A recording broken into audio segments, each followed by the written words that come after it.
6절 17절을 중심으로 갈림길에 서서 살펴보아라 라는 제목으로 하나님 말씀을 나누도록 하겠습니다.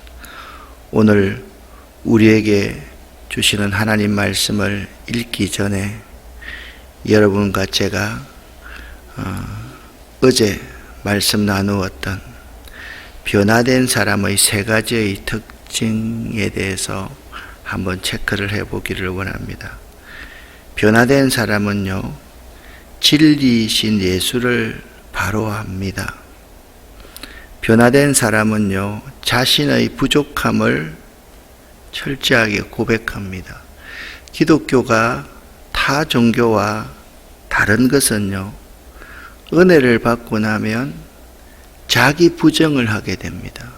나는 부족합니다. 나는 연약합니다. 나는 죄인입니다. 라는 고백을 하게 됩니다. 은혜를 받은 사람의 특징은 반드시 겸손해지고 겸비해진다라는 점입니다. 그리고 자신이 살아야 될 이유, 자신의 사명을 발견한다. 여러분 한 분 한 분들이 변화된 사람으로 살아갈 수 있기를 간절히 축원합니다.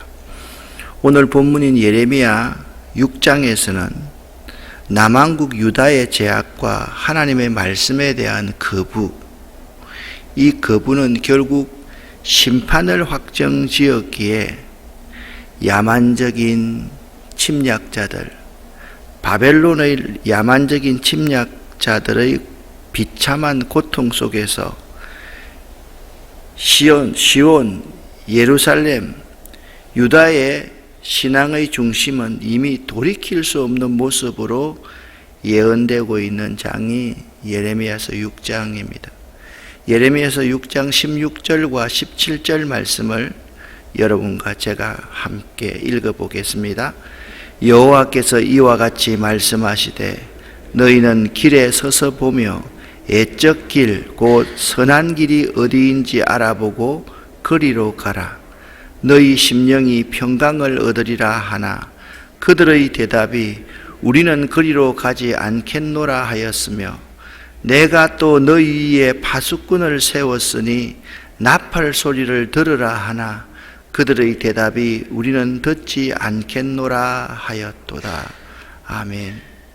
하나님께서 너희는 길 위에 서서 보며 애적 길, 선한 길이 어디인지 갈림길에 서서 알아보고 그 선한 길로 가라.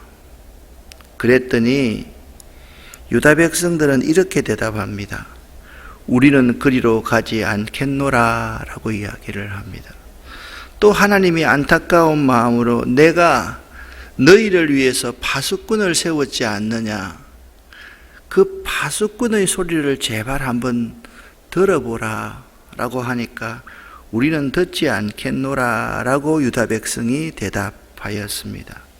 완악하고 패역한 유다 백성의 모습을 잘 이 대답들은 묘사하고 있습니다. 이렇게 되면서도 그들은 전혀 하나님의 마음과 다른 행동을 하고 있는 것입니다. 그래서 예레미야 선지자는 다시금 계속해서 너희는 갈림길에 서 있다.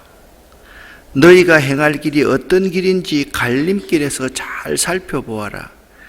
이 길로 가면 살 길인 것 같지만 죽는 길이고 이 길로 가면 다시 돌이킬 수 있는 그러한 길이다. 우리는요, 이 소리를 들을 수 있어야만 합니다. 너희는 갈림길에 서서 살펴보아라. 하나님께서 오늘 여러분과 저에게 갈림길에 서서 한번 살펴보라 라고 말씀을 합니다. 여러분과 제가 신앙생활을 참 오래 했을 것이고 또 직분도 있을 것이고 내 나름대로 인생을 살아가는 노하우가 있다. 그래서 나는 내 길로 가겠다. 그렇게 생각하는 사람이 있다면 그런 사람이 가장 큰 문제일 수가 있습니다. 내가 생각하는 내 길로 가는 것은 성공 같지만 실패의 길이라는 거죠. 너희는 갈림길에 서서 살펴보아라. 오늘 이 새벽에 말씀하고 있고, 우리 교회에 말씀하고 있고, 여러분이 섬기는 교회에 말씀하고 있고, 한국 교회에 말씀하고 계시는 하나님의 소리입니다. 하나님은요, 유다 백성들이 돌아오기를 간절히 호소하였습니다. 아직 너무 멀리 가지 않았으니 옛길로 돌아와서 그 옛길에서 다시 시작하라고 하나님께서 권면하셨습니다. 그러나 그들은 내가 가던 길을 가겠다라고 합니다. 하나님은 또 내가 파수꾼을 보내 경고하겠으니 파수꾼이 전하는 말씀에 귀를 기울이라고 타일렀습니다. 그러나 이번에도 그들은 듣지 않겠다 합니다. 그들은 피할 길을 거부하고 심판을 자초하는 구제불능의 백성들입니다. 이제 심판은 돌이킬 수 없습니다. 예레미야 6장 18절부터 21절까지를 쉬운 번역으로 같이 한번 읽어보겠습니다. 너희 모든 나라들아 들으라. 무리들아 내가 유다 백성에게 할 일을 눈여겨보아라. 땅이여 들으라. 내가 유다 백성에게 재앙을 보내겠다. 그들이 악한 일을 꾸몄으므로 재앙을 당할 것이다. 그들은 내 말을 귀담아 듣지 않았고 내 가르침을 저버렸다. 너희가 어찌하여 시바 땅에서 향을 들여와 내게 제물로 바치려 하느냐? 어찌하여 먼 나라에서 좋은 향료를 들여와 내게 가져오느냐? 너희가 태워드리는 제물인 번제물을 받지 않겠다. 너희가 바치는 화목제물도 내게 기쁨이 되지 못한다. 그러므로 여호와께서 이렇게 말씀하셨다. 보아라, 내가 이 백성 앞에 걸림돌을 놓겠다. 아버지와 아들이 다 같이 그 위에 넘어지고 이웃과 친구들이 죽을 것이다. 아멘. 심판이 목전에까지 닥쳐와도 깨닫지 못했던 백성들은 끔찍한 재앙을 당하고서야 비로소 통곡하게 될 것이다 라고 예레미야 선지자는 말하고 있습니다. 22절부터 26절을 쉬운 번역으로 읽어보겠습니다. 여호와께서 이렇게 말씀하셨다. 보아라, 군대가 북쪽 땅에서 오고 있다. 크고 힘센 나라가 땅 끝에서부터 일어나고 있다. 그 군인들은 활과 창을 잡고 있으며 잔인하고 무자비하다. 말을 타고 달리는 소리가 성난 바다와 같아. 그 군대가 전녀들을 갖추고 딸 같은 너 시온을 치러 오고 있다. 우리가 그 군대에 대한 소식을 듣고 두려워 떨며 어쩔 줄 몰라 합니다. 우리는 재앙의 덫에 빠진 듯 합니다. 아기를 낳는 여자처럼 고통을 당하고 있습니다. 너희는 들로 나가지 마라. 거리에서 돌아다니지 마라. 저기 칼을 가지고 있으며 곳곳마다 두려움에 휩싸여 있다. 딸 같은 내 백성아, 거친 베옷을 입고 잿더미에서 뒹굴어라. 외아들을 잃은 사람처럼 슬피 울부짖어라. 파괴자가 갑자기 내게 닥칠 것이다. 아멘. 하나님은요, 불순물을 제거하고 정죄해서 풀무로 이스라엘 백성들, 유다 백성들을 새롭게 사용하려 하셨지만 그들은 도무지 정죄되지 않는 쓸모없는 금속 덩어리 같은 존재들이었습니다. 그들을 내다 버린 은처럼 버려져 그들이 황폐한 땅을 뒹굴 것이다 라고 말씀하셨습니다. 예레미야서 6장 27절부터 30절까지를 쉬운 번역으로 읽어보겠습니다. 예레미야야, 내가 너를 내 백성의 감독하는 사람으로 삼았다.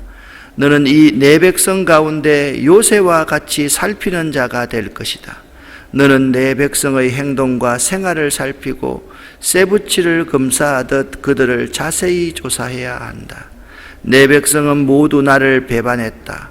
그들은 모두 고집불통이며 다른 사람들에 대해 거짓말을 하고 다닌다. 그들은 모두 녹슨 구리와 쇠처럼 썩은 자들이다. 풀무지를 세게 하면 그 불에 납이 녹아내리게 되는데 너희는 아무리 재련을 하여도 헛될 뿐이구나. 악한 것이 내 백성에게서 없어지지 않는다. 내 백성은 버림받은 은이라 불릴 것이다. 이는 나 여호와가 그들을 버렸기 때문이다. 아멘. 하나님은 유다 백성이 돌아오기를 바랬으나 그들은 듣지 않았으므로 그들은 어떤 풀무질로라도 정대되지 않는 쓸모없는 금속 덩어리로 판명되어져서 버려집니다. 그것을 버려진 은이다 라고 말씀을 하고 있습니다. 여러분, 은이 장신구로 보석으로 사람에게 치장되면 멋있는 거지만 이것이 있잖아요. 버려지면 사람에게 치명적인 그러한 독이 될 수도 있는 것이죠. 유다 백성은 선지자들을 통한 하나님의 근고의 말씀을 들어야만 하는데 그들은 귀가 할례를 받지 못했기에 복음을 오히려 욕으로 여기고 있었던 것입니다. 오히려 거짓 선지자가 평강하다, 괜찮아, 아무 문제가 없을 것이야, 그 말이 즐겁게 들렸으므로 거짓 선지자의 말을 듣고 따르고 있고 참 선지자인 예레미야 선지자를 죽이려고 했던 사람들이 유다 백성들입니다. 여러분, 지금까지 계속 반복적인 말씀을 하고 있는 것 같은데 그것이 유다 백성들에게 하시는 말씀일까요? 오늘날 여러분과 저에게 지금 하시고 계시는 말씀일까요? 하나님께서 길에 서서, 갈림길에 서서 한번 살펴보라. 옛적 길이 참 좋은 길이야. 그 길로 가야 돼. 아니, 내 길로 가겠습니다. 파수꾼의 소리를 좀 들어. 그래야 살아. 아닙니다. 내 하던 방식대로 하겠습니다. 내가 내 힘을 의지하고 살겠습니다. 라고 말하는 사람들이 멸망을 앞둔 유다 백성들만이 아니라 여러분과 저희일 수 있다는 말씀을 이 새벽에 하나님은 하고 계신 것입니다. 13절과 14절 말씀 보면요, 어떤 말씀을 하고 있는가? 백성들과 선지자들, 거짓 선지자들 모두가 다 악한 자가 되었다라고 말하고 있습니다. 같이 한번 읽어보겠습니다. 이는 그들이 가장 작은 자로부터 큰 자까지 다 탐욕을 부리며 선지자로부터 제사장까지 다 거짓을 행함이라. 그들이 내 백성의 상처를 가볍게 여기면서 말하기를 평강하다 평강하다 하나 평강이 없도다. 아멘. 여기 내 백성의 상처를 가볍게 여기면서 그 말은 뭐냐 하면 이미 바벨론의 세력들이 심판을 위해 우리 속으로 쑥 들어와서 우리가 다 허물어져 있는데도 괜찮아, 하나님이 지켜주실 거야, 괜찮아, 그렇게 말을 하지만 전혀 괜찮지 않다라고 말하고 있는 것입니다. 이에 하나님께서는 참 평강을 얻으려면 애적의 선한 길로 행하라고 권면하였으나 그렇게 안 하겠다라고 거절하고 있습니다. 그리고 너희 위에 세운 파수꾼들의 나팔 소리만이라도 들으라 하였으나 그들은 그나마 듣지 아니했습니다. 결국 선지자들이 아무리 심판을 외쳤어도 그들은 돌이킬 수가 없었습니다. 이렇게 심판이 당연시되고 돌이킬 수 없게 되었는데도 그들의 제사는 계속해서 거행되고 있었습니다. 그들은요, 하나님의 근고하심은 절대로 받아들이지 않으면서도 오히려 시바와 원방으로부터 큰 정성으로 향품을 가져와서 제사를 드렸습니다. 이러한 행위는 아무리 거창하고 화려해도 종교적인 대용품밖에 되지 않으므로 허례허식에 불과한 것이죠. 사랑하는 여러분, 오직 하나님만 신뢰함과 상한 심령으로 하나님을 기쁘게 할 수 있다는 사실을 그들은 잊고 있었습니다. 좋은 향품 가져와서 그 향으로 하나님께 제사를 드리면 우리의 행동이 어떻든 간에 하나님께서 받아주실 것이다 라고 생각하는 사람들이 유다 백성들이었다는 거죠. 그것을 오늘날 우리 시대의 버전으로 바꾸어 보면 하나님을 신뢰하고 상한 심령만이 하나님을 기쁘시게 할 수가 있는데 봉사와 구제와 헌금으로 자신의 부족함을 메꾸어 보겠다고 하는 것처럼 무모함은 없다라는 것입니다. 저는 참 죄송한 말, 제가 사과를 드려야 될 말씀 같은데 조그마한 교회들은 교회를 유지하기 위해서, 큰 교회들도 교회를 유지하기 위해서 직분자를 그 중에서 믿음이 전혀 없는데 직분자를 세우는 거예요. 직분자가 교회도 안 나오고 자기 마음대로 살고 세상 사람과 똑같이 살면서 타이틀은 무엇다? 그렇게 말하는 사람들을 너무나도 많이 보았습니다. 정말이지 너무나도 많이 보았습니다. 특별히 운양동에 이렇게 와서 새롭게, 사우동에 있던 우리들이 여기 와서 새롭게 교회를 시작하는데 아마 중직자들만 수천이 왔다 갔던 것 같습니다. 수천이 왔다 갔다. 여기서 자기를 가시하고 자기를 걷어내려고 하는 그런 사람들이 참 많은데 나중에 보면 그분이 직분이 참 중하다는 것을 느끼고 제가 정말 큰일이다 라는 생각을 했던 적이 참 많이 있습니다. 사랑하는 여러분, 여러분과 저의 현재 모습을 이 시간 찬찬히 한번 제대로 살펴볼 수 있기를 원합니다. 특별히 코로나 상황을 지나면서 이 코로나 상황은 안 좋은 여러 가지 상황들도 많이 우리에게 제약으로 다가왔지만 우리를 필터링하는, 우리의 신앙을 한번 필터링 해보는 굉장히 좋은 기회라고 생각이 되어집니다. 사랑하는 여러분, 다시 이 그림을 보십시오. 너희는 갈림길에 서서 자신을 한번 살펴보아라 라고 하나님께서 말씀하고 있습니다. 유다 백성을 향한 선지자 예레미야의 요청은 몇 가지로 정의하고 할 수 있습니다. 하나님께서는 안타까운 마음으로 이렇게 말씀하십니다. 함께 6장 8절을 읽어보겠습니다. 예루살렘아, 너는 훈계를 받아라. 그리하지 아니하면 내 마음이 너를 싫어하고 너를 항폐하게 하여 주민이 없는 땅으로 만들리라. 아멘. 너는 훈계를 받아라 라고 말씀합니다. 이 하나님의 말씀은 지금 우리들에게도, 여러분과 저는 하나님의 훈계를 제발 받으라 라고 말씀하고 있는 말씀은 우리들에게도 유효하다라는 것입니다. 그렇지만 우리들의 모습은 하나님의 마음을 모릅니다. 그리고 내 마음대로 해보겠다고 얼마 동안만이라도 내 의지로 해보겠다라고 그렇게 말을 합니다. 두 번째 유다 백성을 향한 하나님의 말씀은 이렇습니다. 하나님께서는 애적 길이 어디인지 알아보고 그리로 행하라 그렇게 말씀하고 있습니다. 여기 16절 말씀을 보니까 길에 서서 보며 애적 길을 어떤 길이라고 말하고 있습니까?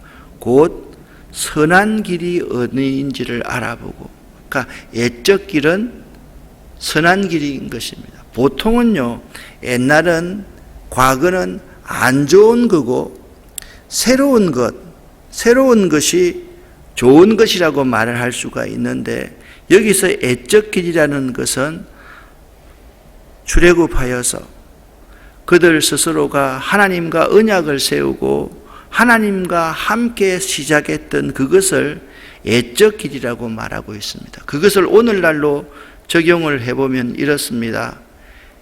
첫사랑을 가지고 있던 그때, 정말 부족하고 연약하다고 날마다 고백하면서 나는 이 일을 도무지 하지 못한다고 하는 그때의 길이 여러분과 저에게 있어서 선한 길이다, 선한 길이 아닐까라고 생각해 봅니다. 예레미야는 이런 역사의 격동기의 부름을 받아서 그들에게 길을 알려주고 길을 제시하도록 보냄받은 예언자로 이 모든 것을 직접 목격한 예언자입니다. 요시야 왕 시대의 부흥을 보았고 그 이후에 내 왕들이 길을 잃고 패망의 내리막으로 달려가는 모습을 보았던 사람이 예레미야였습니다. 그런 조국 유다의 모습을 바라보는 예레미야의 가슴은 찢어지듯 아팠던 것입니다. 그래서 예레미야를 눈물의 선지자라 그렇게 말을 합니다. 오늘날 우리 시대에 하나님의 마음을 아는 믿는 자들이 많이 필요합니다.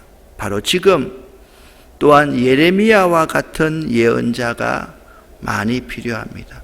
교인들 가운데서도 하나님을 아는 마음을 아는 사람들이 많아져야 되고 주의 종들 가운데서도 하나님의 마음을 바로 전할 수 있는 자가 많아져야 된다는 것입니다. 언약은요, 잘 들어야 되고 언약은 잘 전해야 되고 언약은 잘 지켜져야만 하는 것입니다. 다시 한번 말씀을 드립니다. 하나님의 말씀은 잘 들어야만 하고 하나님의 말씀은요 잘 전해야만 하고 하나님의 말씀은 잘 지켜져야만 한다라는 사실을 잊지 마시기를 바랍니다. 갈림길에 서서 우리들이 받아야 할 교훈은 무엇일까요? 세 가지를 말씀드리면서 오늘 말씀을 마치려고 합니다.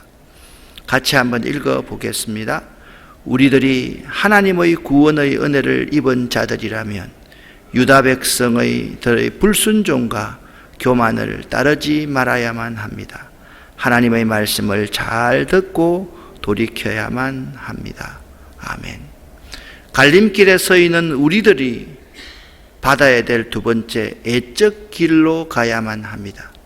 그 애적 길이 하나님께서 인도하시는 선한 길이요 평강이 약속된 길입니다. 하나님께서는요 예레미야를 살피는 자와 요새로 삼으셨습니다. 그러니까 하나님이 예레미야를 파수꾼과 든든한 요새로 세워주신 것이죠. 하나님의 종들은 하나님의 백성들을 살피는 자이기에 여기 거짓 선지자가 있고 참 선지자가 있는데 이 참 선지자는 순종해야 될 존재이고 거짓 선지자는 우리들이 분별해야 될 존재라는 사실을 알아야만 합니다. 사랑하는 여러분, 갈림길에 서서 자신을 살펴볼 수 있는, 이 시대를 살펴볼 수 있는 바른 신앙인이 되시기를 예수 이름으로 간절히 축복합니다. 기도하겠습니다. 사랑하는 여러분, 오늘은 다른 제목으로 먼저 기도하지 마시고 하나님, 제가 갈림길에 서서 내 자신의 신앙의 상태를 한번 살펴보기를 원합니다. 그 질문을 계속하면서 기도할 수 있는 여러분이 되기를 바랍니다. 주여 믿습니다. 고백합니다. 주여 믿습니다. 주여 믿습니다. 주여 믿습니다. 아멘.